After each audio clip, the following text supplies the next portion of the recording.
Okurigira chandike chuhwire 25 by'okwezi kwa kabiri kurugaha province na Mirembe Kampala nichoreka ku Reverend Canon Godfrey Mbitse atorino kuba biishopu wa kashatu wa Muhabura kandi naza kwemeka ebiro 2 by'okwezi kwa kana omwaka ogu.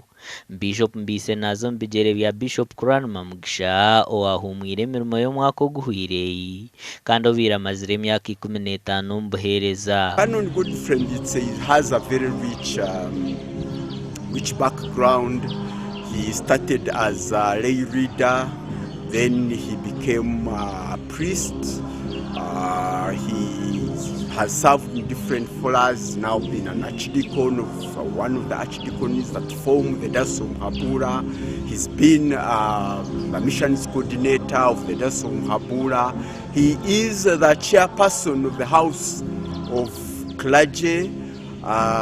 He is a member of the Provincial Assembly. He is a godly man, pastoral, and he has a heart for the church. Ogunagira ngo etishemiza abakristayo mu diocese egi bwanyuma yo kuhurira amakuru marunjaga. He is going to be the third bishop, and ministry is going to continue in terms of evangelism, in terms of different projects. I do believe that together we are going to move forward. Kandi nagira ngo Godfrey Mbitse no muntu amazira obwire buringo mu buhereza kandi omwesigwa. Abantu bamugambaho kuba omwebembezi omurungi kandi bamwinemu amatsiko mingi ago kubakorera ebirungi.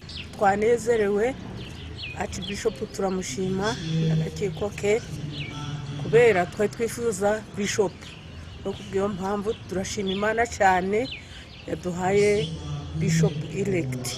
Umuntu wese n'ubundi ubazana nawe yagira ibibazo by'abandi bari kumahakanya. So ndanezerewe cyane kuba Canon Godfrey Mbitse kuba yatubere bishop kandi icyo nshimira Imana njewe gashoka ketatuzalirwe.